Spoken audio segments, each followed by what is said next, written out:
ছবি উঠান।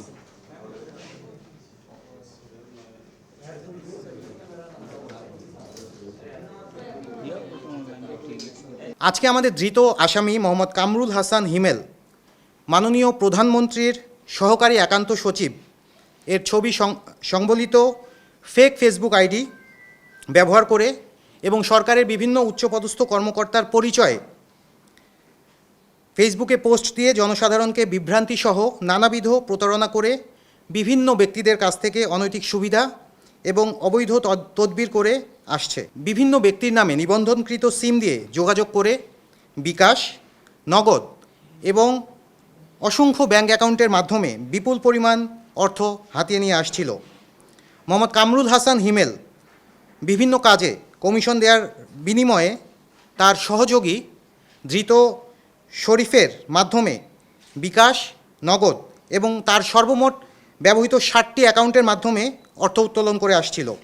এছাড়াও অজ্ঞাতনামা ব্যক্তিবর্গ তাকে এই প্রতারণামূলক কাজে সহযোগিতা করে আসছিল।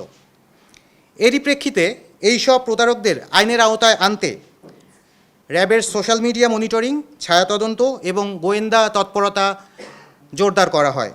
এরই ভিত্তিতে র্যাব ৯ সিলেটের একটি চৌকস আভিযানিক দল গত 2 এপ্রিল 2026 তারিখে আনুমানিক রাত 11টার দিকে সিলেট মহানগরীর কোতোয়ালি থানাধীন কাজীটুলা এলাকায় অভিযান পরিচালনা করে মাননীয় প্রধানমন্ত্রীর সহকারী একান্ত সচিব এর পরিচয়ে বিভিন্ন ব্যক্তির কাছ থেকে প্রতারণামূলকভাবে বিপুল অর্থ হাতিয়ে নেওয়া চক্রের মূল হোতা মোহাম্মদ কামরুল হাসান হিমেল, পিতা মোহাম্মদ আনহার হোসেন, থানা কুলাউড়া, জেলা মৌলভীবাজার, তাকে 4টি মোবাইল সহ এবং মোবাইলে যথেষ্ট পরিমাণে প্রতারণার আলামত সহ এবং তার সহযোগী শরীফ আহমেদ, পিতা মোহাম্মদ আব্দুল বারেক, থানা জৈন্তাপুর, জেলা সিলেট, তাকে গ্রেফতার করা হয় এবং তার নিকট থেকে 2টি মোবাইল ফোন এবং বিভিন্ন ব্যাংকের 60টি চেক জব্দ করা হয়।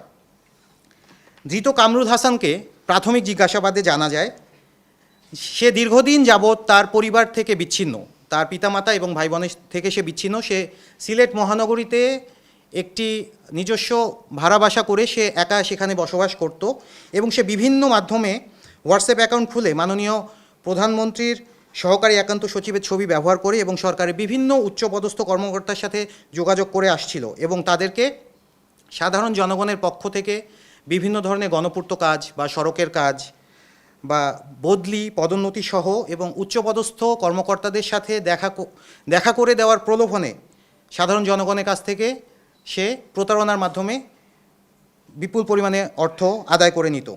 সে সরাসরি কোনো নাম্বারে কথা না বলে যোগাযোগের ক্ষেত্রে অন্য ব্যক্তির জাতীয় পরিচয়পত্রের মাধ্যমে নিবন্ধিত সিমের মাধ্যমে সে হোয়াটসঅ্যাপ অ্যাকাউন্ট সহ বিভিন্ন সোশ্যাল মিডিয়ার অ্যাকাউন্ট সে চালু করত এবং ব্যবহার করত। টাকার পরিমাণ আমরা এখন পর্যন্ত আনুমানিক 50 লক্ষ টাকার বেশি আমরা এটা জানতে পেরেছি এবং প্রাথমিক জিজ্ঞাসাবাদে এটা উঠে এসেছে। এটা তদন্ত সাপেক্ষ বিষয়, মামলা হওয়ার পরে তদন্ত সাপেক্ষে এটা হয়তো বা অ্যাকচুয়াল অ্যামাউন্টটা আমরা জানতে পারবো।